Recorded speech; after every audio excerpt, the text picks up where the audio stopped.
Hello, hello, my fellow savages. It is December 7th. Been a while since I've done a video. Uh, Thank you for tuning in. If you're new, welcome to the channel. We talk about global heating and all things allied to that. And today I'm talking about fire, which makes sense. Global heating, fire must be related somehow, right? So, yes, they are, in fact.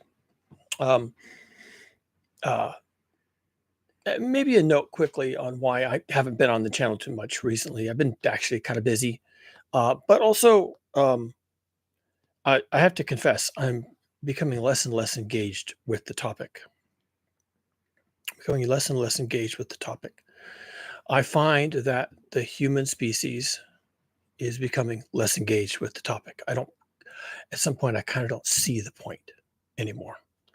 Um, Yeah, and you may be thinking, oh, but things are getting terrible and flooding and the heat waves and the cold and everything else associated with climate change and global heating. Yes, you're right. Uh, in fact, I was almost going to do this video on on the observation that people are becoming less engaged with climate change as it gets worse, because that's actually what's happening. But I decided not to. I decided that's complicated, and I'm kind of not feeling in a complicated mood right now. It's troublesome, and the fact that people are becoming less engaged with the topic causes me to become less engaged with the topic. Okay, they don't care. What business do I have caring? It's a good question, and it's something we're all going to have to answer. Maybe next time, maybe even later today, but right now, I want to talk about fire. So this is more less science, more philosophy, but I want to make a point why it is we can't engage with this topic. And maybe the setup is for the next video, right? Why we can't engage with this topic. Um, Fire. Fire. We are a fire species. Now, in biology, ecosystem biology, there are fire species. There are species that thrive or do better than other species, relatively thriving in fire environments. And there are fire environments. What's a fire environment? Well, California has quite a lot of fire environment. It's places that burn easily, places wherever they are, and not necessarily deserts, by the way. Deserts hardly burn ever. I mean, I've never heard of a desert burning. Have you? I haven't, certainly haven't. So it's not just because they're hot. Fire environments are places where, paradoxically, you may have a lot of growth, but because of some annual ritual of drying out, as we see here in California, we have a rainy season followed by a dry season, and that's like the worst combination. A rainy season, which promotes growth, followed by a dry season, which promotes burning. Okay, you grow a lot of fuel, and then you turn right around and you burn it all. And then the next year, you grow a lot of fuel from the ashes, and then things dry out and you burn it all. I'm speaking in superlatives here. Okay, we don't burn it all, but we burn a lot of it, and it's enough of a problem. Reality, it's not even a problem, right? It's a fire ecosystem, so it's not a problem. It's just reality. It's a situation, and we have enough of these cycles of growth and burning and growth and burning that species have actually evolved. Species assemblages. It's not only the plants, but it's also the animals.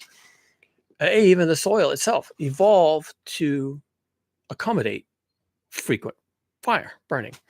So there is such a thing as a fire species. We most often talked about them in terms of plants. These are plants that when they burn, they resprout from the base. Not all plants can do that, but there are definitely plants that resprout from the base. And here in California, we have lots of them.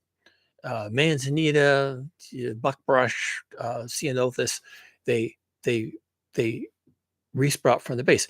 Unless the fire is really intense. If the fire is really intense and it burns deep into the ground, then it can burn out the root stock sufficiently that the plant actually can't come back, or bakes the soil sufficiently that the shallow plants that could have come back, their roots are burned. So they're dead because there's nothing left. Um, so you can have intense fires that can cause so much destruction that the plants don't come back. And then you have to go through what we call succession. So you go back to things that don't survive fire, except that they come in quickly after a fire. So grasses, for example, grasses, which are tend to be wind pollinated, so they don't need insects. Grasses that tend to be easily scattered, they catch in the fur of animals and then they drop off someplace else. So, or they're even windborne. Grasses and things that are that quickly germinate, quickly grow, quickly put on seeds, and quickly die. Those kinds of things will come into a heavily burned environment and start the process over. They stabilize the soil, they start adding carbon back to the soil, and pretty soon other plants can come in, and those other plants are probably coming from habitat nearby that didn't burn. So it's the same things that were there before. And they come in from the margins and they filter back in. So these fire prone areas will tend to be recolonized by organisms, starting with plants that can either take advantage of the fire damage, like grasses or other disturbance species, or plants that are adapted to fire. Um, for example, by being able to resprout from the roots. There are also plants, certain types of pines that uh, have what we call serotinous cones. They're cones that, and you've probably seen them. They're cones that drop to the ground, closed. They're closed. They're not open. The seeds don't come out. So what's the point? Then the cone will never open. You'll never see the cone open. You're like, how are those seeds going to get out of that cone? That was dumb. Oh, it is kind of dumb. Well, what it is it's a fire adaptation. So the tree drops the cone sits on the ground. The seeds don't come out. And because they don't come out, they're kind of protected, right? But the cone will open when it's burned. So that when the fire comes across the landscape, the cones are resinous. They have pitch on the outside. They're sticky when you pick them up. And so if you're an animal that eats these things, like a squirrel or a rabbit or whatever, maybe you don't even get into it because there's so much pitch on it. Well, hey, that pitch burns. So when a fire comes through, the cone catches on fire. And when it does, it opens.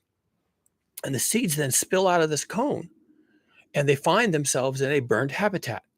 And so things are wide open. They don't have to compete with, any of the plants that were there before, and they have the place to themselves. The adult tree may have even burned, possibly not. But the cones find themselves in an open habitat from the fire. And so then the seeds are there. They go in the ground, they sprout, they come up. And, otherwise you don't see much recruitment for these types of trees that have these serotinous cones that only open when they burn. And so you can have fire adapted species, fire adapted because fire is common, because of the setup in the environment of season of growth followed by a season of desiccation and likely burning. So all of that by way of saying that there are fire adapted species. Fire adapted species. They do exist in nature. As a matter of fact, when I started my master's degree in biology, I was specifically going to study fire adaptation. I was really interested in fire ecology, ecosystem ecology driven by fire. And I've really never lost my interest in that. I still am extremely interested in what happens with fire. And then came climate change. Now, it didn't take me very long. I've never really spoken of it on this channel, but it didn't take me very long to associate climate change and global heating and our dependency on fossil fuels with fire. I got that right away. And because I got that, it was easy for me to understand human dependency on fossil fuels because they give us fire. The truth of the matter is, humans are a fire species. We are a fire species. like the trees with the serotinous cones, or the plants that re-sprout from the burned roots, or the firebirds. There are actual firebirds. There are firebirds. The only ones I can think of right now are in Australia. There are firebirds that when there's a fire, they run ahead of the fire and they eat the animals that are being chased by the fire. And then they'll pick up a branch that's burning and they'll fly someplace else and they'll drop that burning branch in the grasses. And as it starts to burn, they'll feed. They're firebirds. Birds are pretty clever. Birds can definitely use tools. And they've discovered fire. They have discovered fire. Now they can't make fire, but they can use fire as a tool. And we are like that. We are a fire species. We are fire apes. Fire apes.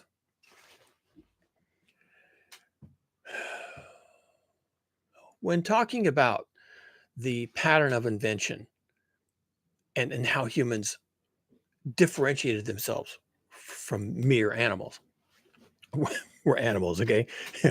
Let's all just recognize that right away. But we're not mere animals. We are better than that. We're human animals. So in any discussion of the progression of humans away from being mere animals to being a Homo sapiens, the wondrous, the wise one, the tool user, the whatever, okay? You can't really have that conversation without talking about the domestication of fire. And there have been movies on this, and there have been, documentaries on this. And when did we discover fire? And did we discover it or did we invent it? And how did we use fire? And all, in the caves and the cave bears, and using fire to fight animals, and getting them out of the cave so we can move in, and then using fire to cook our food, and using fire to tan the hides from the food, and all the different things we used fire for. And not a whole lot of introspection about, well, how did that whole thing get started? I'm talking here about humans as fire animals. We did not, and this is important. There was never a time when humans were not fire animals. Never a time. We did not evolve and then one day discovered fire. We did not evolve, whatever we're doing, hunter gathering, eating roots and berries and leaves and whatnot, and then invented fire. We inherited fire. Neanderthals and Australopithecus and all the other, who knows how long. It's hard to do the archaeology of fire because, for one thing, there's a lot of fire in the world. But what you're looking for in archaeology is you're looking for a camp with a campfire and bones in the fire and some indication of settlement that people had a fire and they cooked food and there were bones in the fire and there's ashes with the bones and some sign that humans, whatever, proto-humans, were using fire in a deliberate way. But that's hard to do because ashes and charred bones, they don't leave a reliable record. The rain comes and washes, puts the fire out and washes the ashes away. And what are you going to find? You're not going to find much. And a couple of bones in a fire. Are you ever going to get lucky to find a campfire? Now, maybe in a cave, you'll go in a cave and you'll find a campfire and you'll find bones. And that's how we know that Neanderthals used fire. And Neanderthals came a long time before humans, Homo sapiens, Homo neanderthalis. So still Homo, but not, close to human, proto-humans, definitely proto-humans. And humans still carry some DNA from Neanderthals. We could probably interbreed with them. We didn't do it a lot, but we definitely could. And we know from caves where we know that Neanderthals were, because we find Neanderthal remains, right? Skulls, whatever, identifiable remains in these caves in conjunction with some indication that they were using fire. And the caves are protected and there's long-term occupancy, so they might come back every year and use the same fire pit, right? So there might be a pretty extensive record of fire. And so we know that Neanderthals were using fire. Where did they get fire? Who did they get it from? What was their sequence of discovering and or inventing fire? We don't know. But they were around for a while before humans, Homo sapiens, showed up. Neanderthals have been on the planet about 1 million years doing whatever they were doing. with tools and skins and the fire and the domesticated animals, probably. I mean, they were doing a lot of stuff. And we Homo sapiens, we inherited that from them. We inherited a lot from them. But we probably invented some things, and maybe they learned some things from us when we were interacting with them. But they were here first, so more logically, we inherited a lot of things from them by watching them. When humans interacted with Neanderthals, probably we were all following the same script at some point. Either we already were, or we learned from each other. So we didn't. It's unlikely, as far as I'm concerned, it's unlikely that we were without fire for any part of our evolution and then discovered fire. We were already embedded in a human, proto-human marketplace of ideas that almost certainly must have included fire. It included stone tools. It included hunting animals. It included, skinning animals and wearing the furs. Whatever all early humans did, we came into being as a unique species that we are even to this day, in a marketplace of ideas, and we just took those ideas. We were always users of fire, always. Now, I want to allow that humans are more clever than Neanderthals. I'm going to allow that. Now, that's a certain amount of chauvinism, a certain amount of racism, speciesism, if you prefer, but I'm just going to allow for it. Neanderthals had bigger brains than humans. They were probably really smart, but it's a contingent fact of history that we replaced them. Now, we didn't necessarily replace Neanderthals because we were smarter, although that's an obvious reflection, right? That we probably were, and we probably did. We may have replaced Neanderthals because we were sons of bitches. We were just angry and violent and intolerant, and we just may have just killed them all. Just like, you, okay, knock you over the head. Okay, now you're dead. Now I feel better. That could have been it. That could have been the whole thing. Xenophobia. And humans today exhibit a lot of xenophobia. Anyone different? Where'd you come from? You don't look like me. Conk you on the head. Well, now I don't have to worry about you anymore. There is an element of that through human history. There's an element of that. You can deny it if you want to, but it's there. That's our baggage. Somehow we either invented xenophobia or we inherited it from somebody else. We maybe even inherited it from the Neanderthals. I don't know, but it's in our toolkit. And we are xenophobic pretty much by nature. Maybe it's the big brain. Maybe it's the connections we can make. Maybe it's pattern recognition. We notice the difference and we focus on it. We're almost obsessed with differences. And you cannot like that. You can say, wait, you're getting into politics now. No, I'm not. This is anthropology. We notice differences and we jump on them. Almost to the exclusion of all else. You just notice the difference. Wow, that's a different person. To aliens coming to this planet, the differences between humans are like, don't even probably exist. We look so alike and we act so alike. We wear clothes, we read books, we read the same books, we talk the same languages. If aliens came from space, they would say, oh yeah, you're all the same. You're no different than there's orange cats and white cats and black cats. That's their fur color. They're all cats. They can all interbreed. They're all the same. Cats are the same. I like the orange cats. Well, okay, that's a preference. You like to have an orange cat. You like to have a white cat. You hate black cats, whatever your preferences are. But they're all the same, and you know that. And a female cat can give birth to an orange kitten, a white kitten, 2 gray kittens, and a black kitten.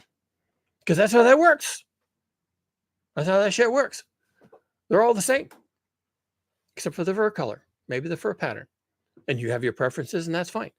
But to aliens coming from space, we would all look identical. And yet we notice the differences. Whoa, who's that? You're dressed funny. You sound funny. You got an accent. What? Are you from Africa? What part of Africa? Nigeria? You're from Nigeria? Oh, yeah, interesting. I can't even find that place on the map, but you're from Nigeria. Okay, I guess I got to deal with that now. You speak English, but you have an interesting accent. You're different. You're different. I mean, we just jump right on that. And sometimes we celebrate the differences and sometimes we don't. Where did that come from? We're that way. We're also, along with being xenophobic, we are also a fire species. We're just that way. We were always that way.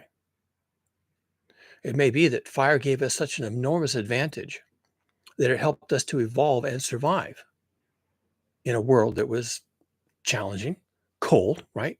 We were in the middle of a glacial event, and so there was ice everywhere. And where there wasn't ice, there was cold air and cold winds, and so we had fire.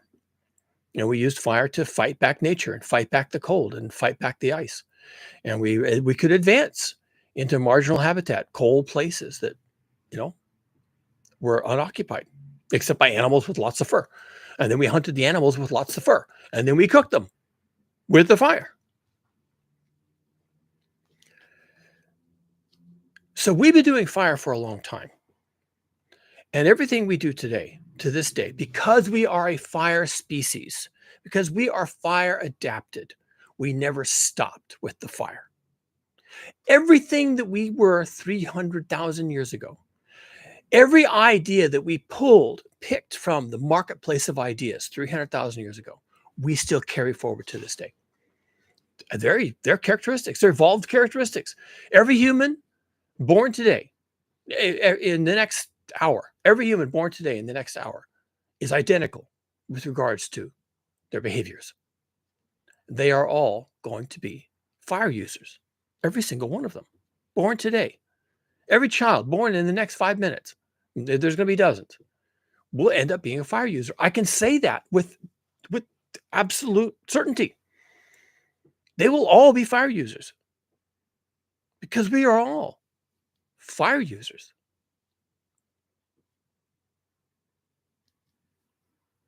We are also what's called a disturbance species, like those grasses I mentioned earlier. Grasses are adapted to very quickly utilize any suitable habitat to get in, do your growing, spread your seeds, and die.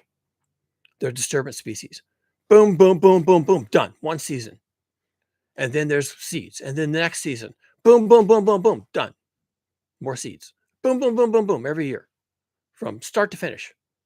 And, boom, plow through it and get your seeds on the ground. And then the next year, when the rains come, boom, boom, boom, boom, boom, do it. Gangbusters. And, disturbance species are one way that habitats are reconstructed.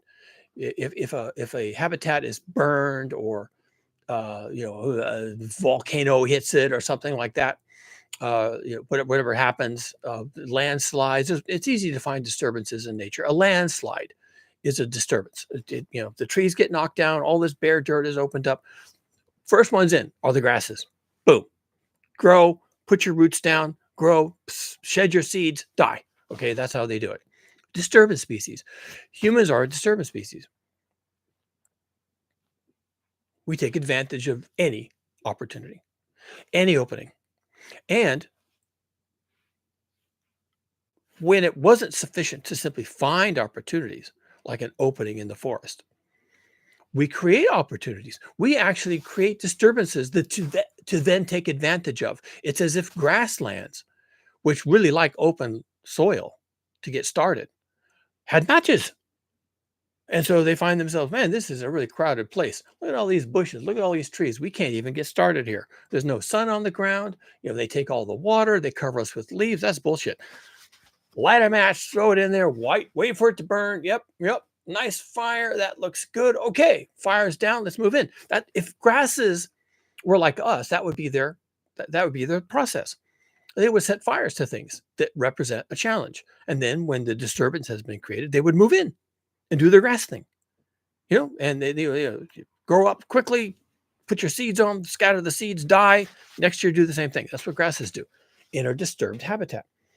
So we are a disturbance species, and we use fire to disturb things. And then we move in. And we do that all the time, every day. Every day, there's a forest in Indonesia that's been set on fire by farmers. Every day, there's part of the Amazon rainforest that gets set on fire by farmers.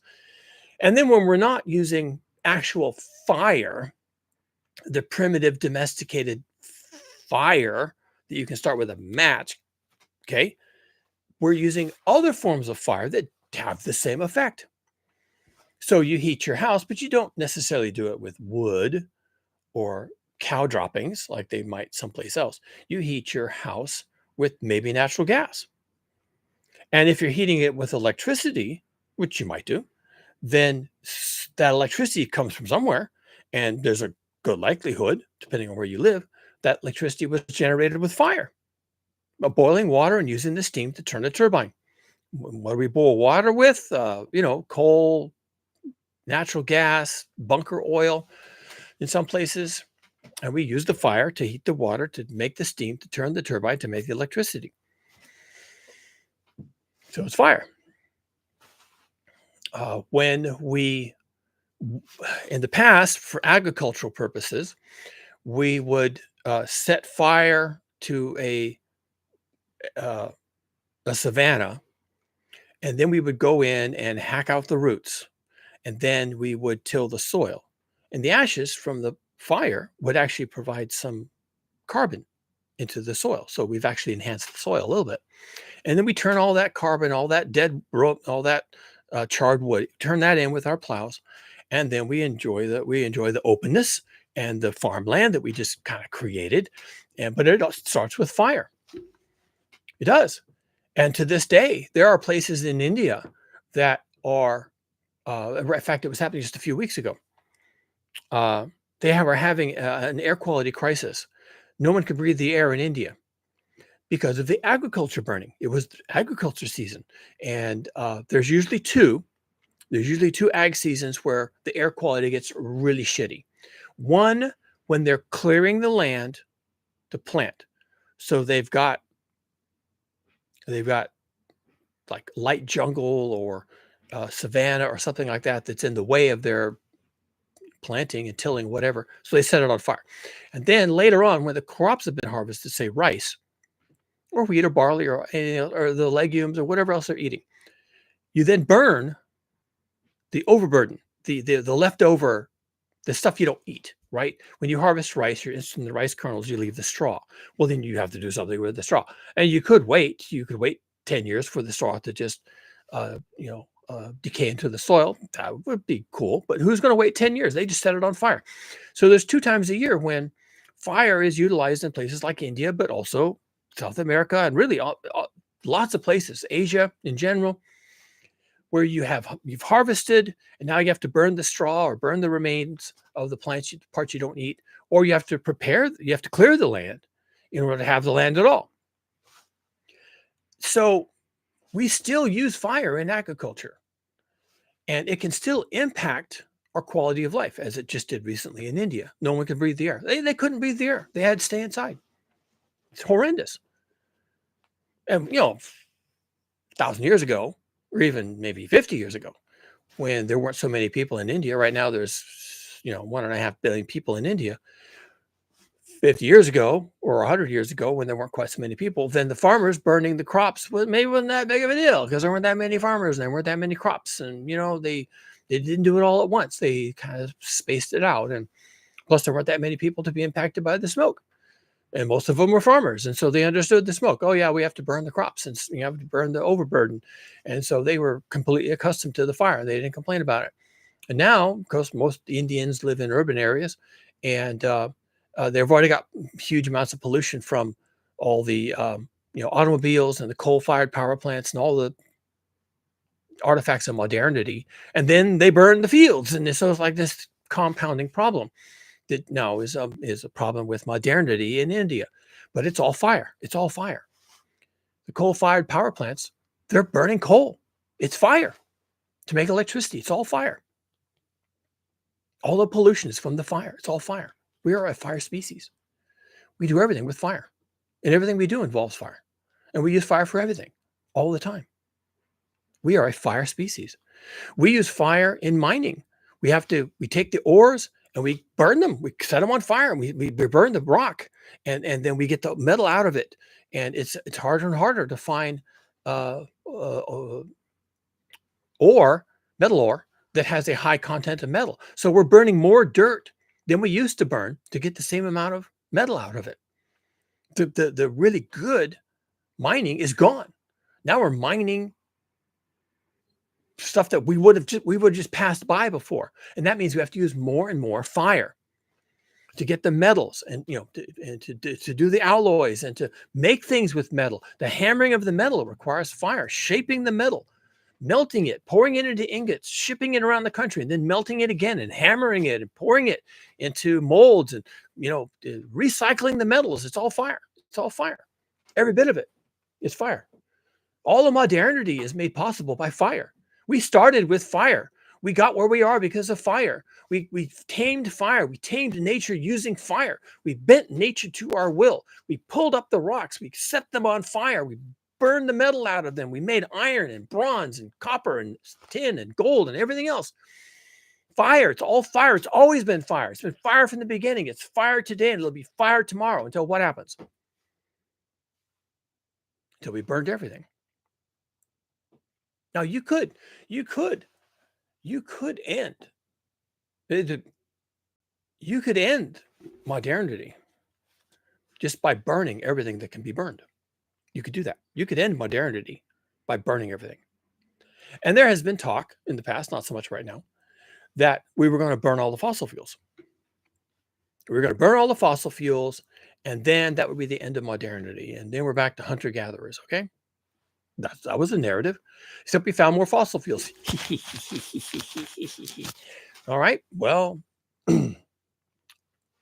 it's still temporary. And we'll always find more fossil fuels. Really? Well, now you got a problem with the fact that you've been burning so many fossil fuels. Good for you, Sparky. Good for you and your modernity.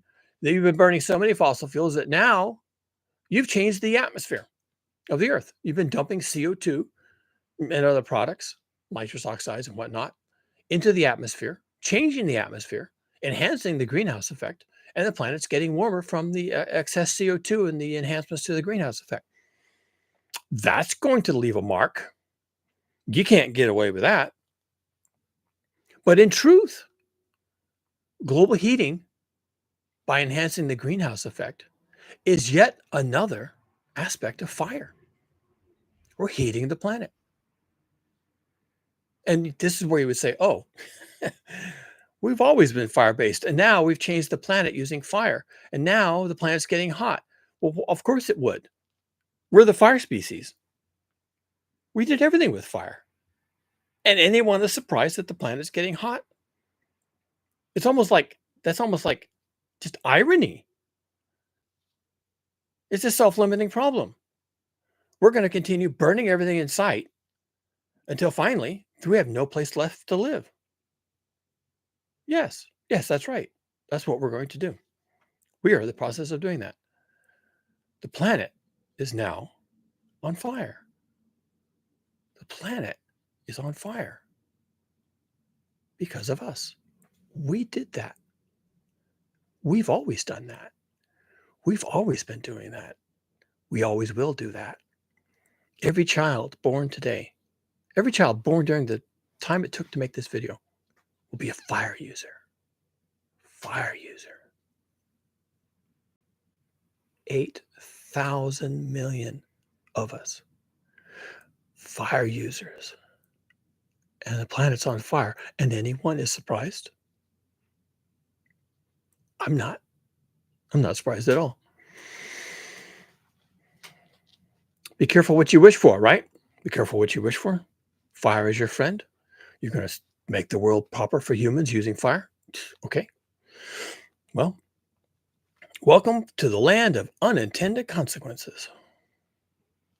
Fire user. So how do we save ourselves from global heating? How do we save ourselves from fire and the resulting impacts due to uncontrolled fire?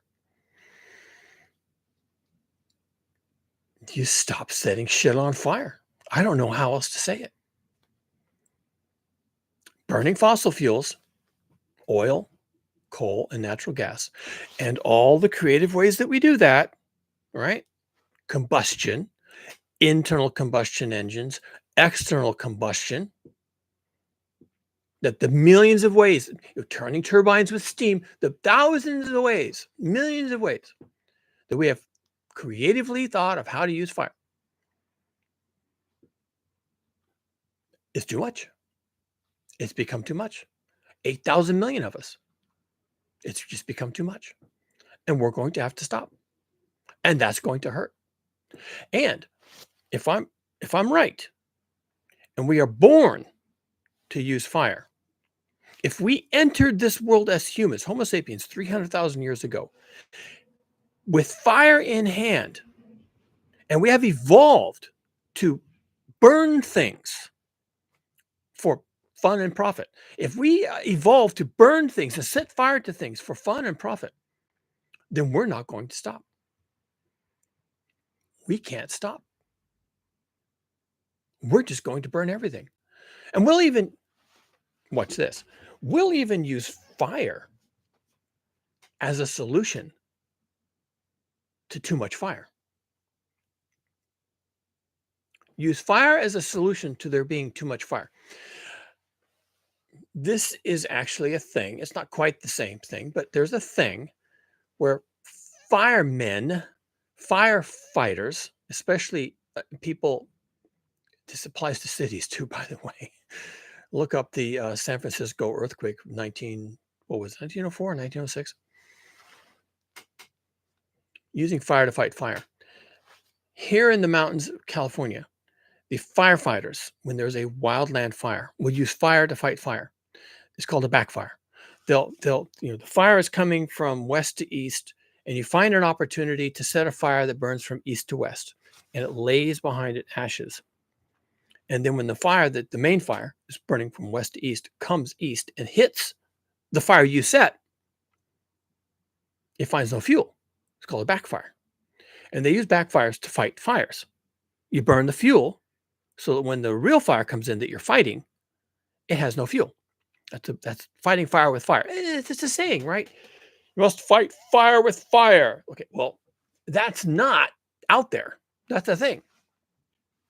In the San Francisco earthquake where the city burned, they fought the fires because they didn't have enough fire engines. This is a long time ago, right? This is 120 years ago. They didn't have enough fires or enough water. Again, 120 years ago. They didn't have enough fire trucks or water to fight the fire with water, which is what we prefer to do. So instead, San Francisco was a mining town, right? So instead, they took dynamite used for mining, and they used the dynamite, which is just a form of explosive fire. They used the dynamite to blow up the buildings that hadn't burned yet, to drop them, so there wouldn't be any fuel, because the fire was leaping house to house to house to house. Okay, building to building to building.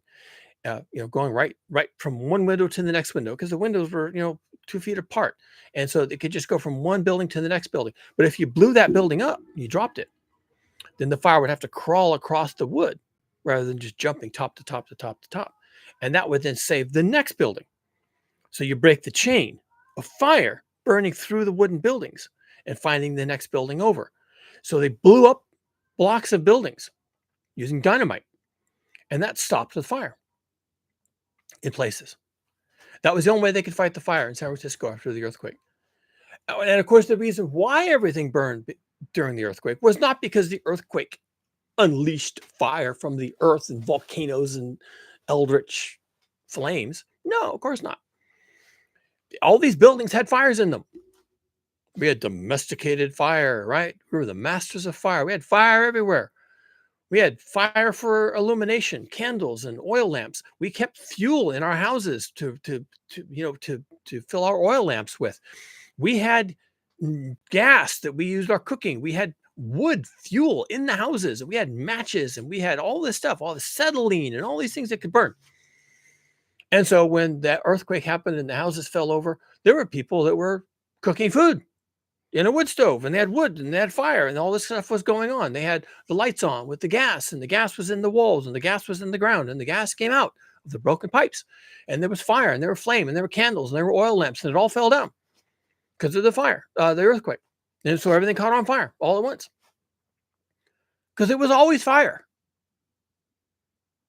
And then we lost control of it because of the earthquake.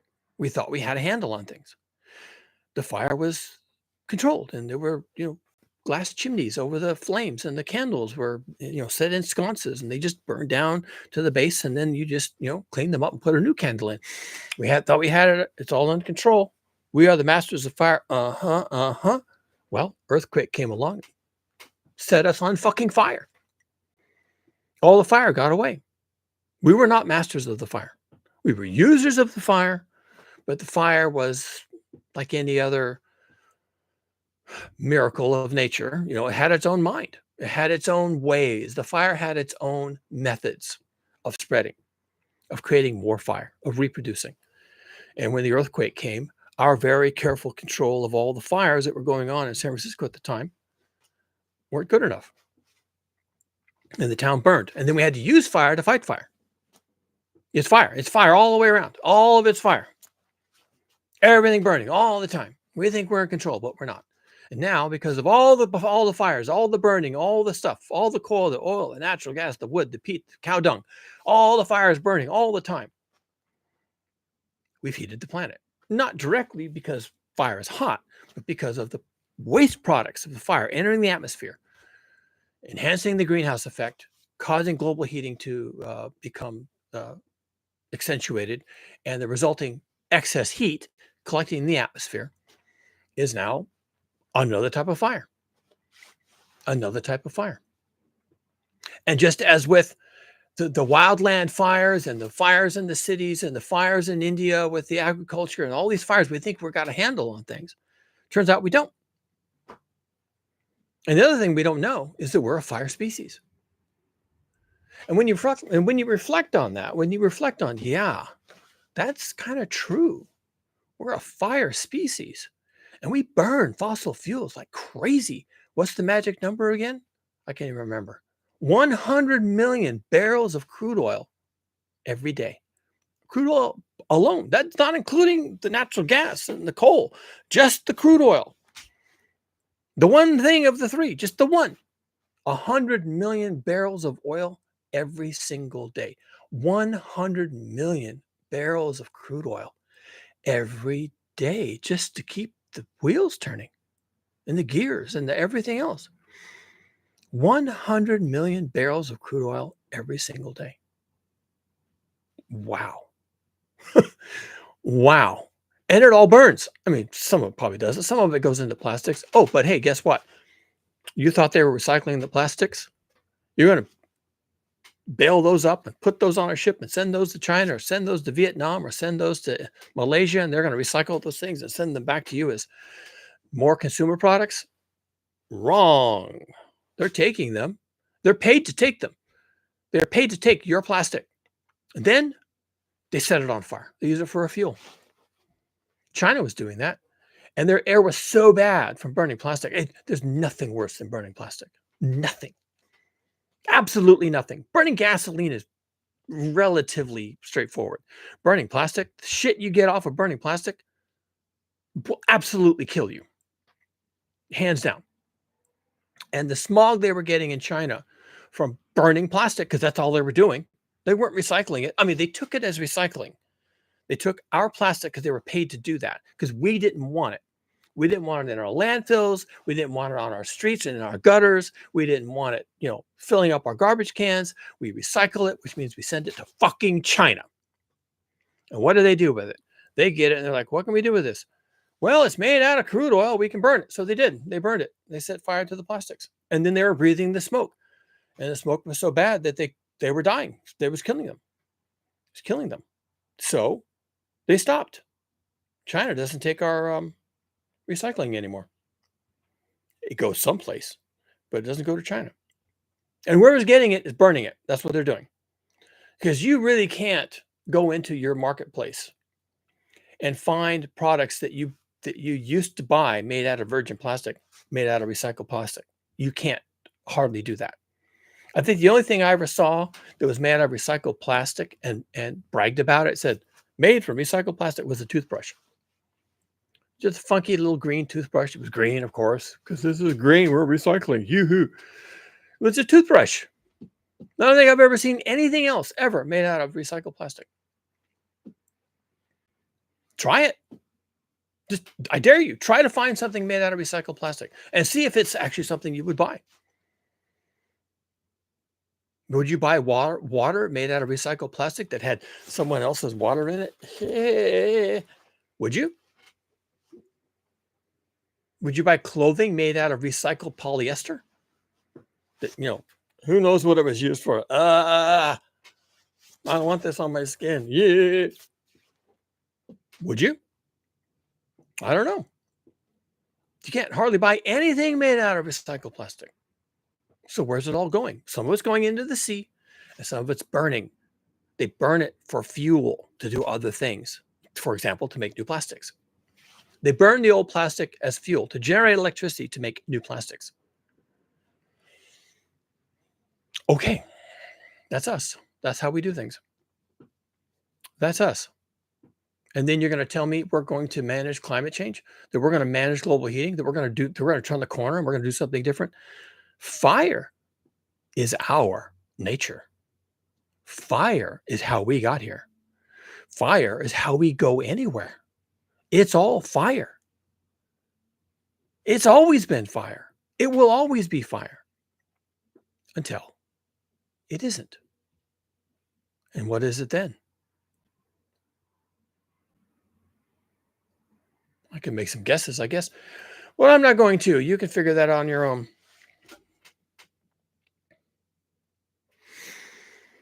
Comment from Johnny. They certainly do burn a lot of it. Yeah. Once again, numbers are hard to get at with these things because we see so few actual recycled products that really claim to be recycled. And yet we know there is so much plastic being generated. I'm just going to go out on a limb and without any actual numbers, just observations now. We're just making observations, okay? Just making observations. How much of the plastic that comes into my house and then goes into my recycling is already recycled plastic? None of it. Zero. I have to say zero. Because I've never seen anything labeled as made from recycled plastic. Now, maybe you could find it. Maybe if I start looking closer, it would be obvious to me, oh, look, says it's made out of recycled plastic. But I look at a lot of plastic. I look at a lot of labels. I'm really tuned into this. And I've never noticed anything claiming to be made from recycled plastic. We know there's a lot of plastics that go into the ocean. And my guess is that these products that I've seen the bottles all baled up. They put them in the great big cubes and they wrap them in plastic, ironically. And then they put them on a ship and they send them overseas. And what do those people do with them? They're not recycling them because we don't see the products on our shelves. So what are they doing with them? Well, they're either burning them or they're taking them right off the ship and throwing them in the ocean, which they can also do because who gives a fuck? Why spend any money recycling this stuff when you can just throw it in the garbage, which means the ocean? We don't do that. We pay them to take it, but then they have to do something with it. And the Chinese refused to take it anymore because they got so much of it and they were burning it and it was making their eyes water. And so they send it to Vietnam and Malaysia and Thailand and I don't know where else, Indonesia. What do they do with it? Same thing the Chinese were doing. They burn it or they throw it in the sea because there's nothing on the shelves. It says it's made out of recycled plastic.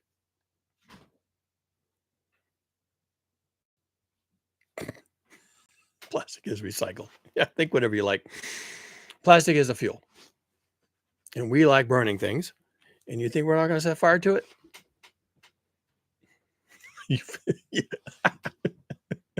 It's a fuel. And it's free. You think they're not going to burn that shit?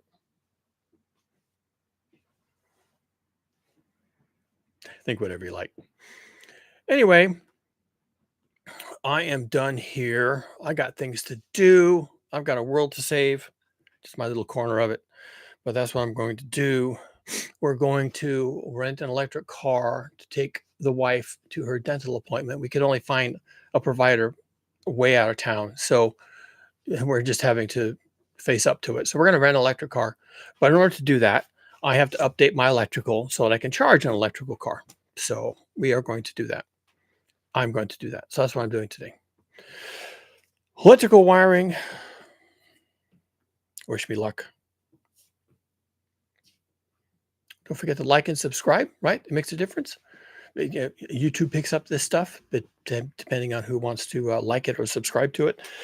And yeah, do me a favor.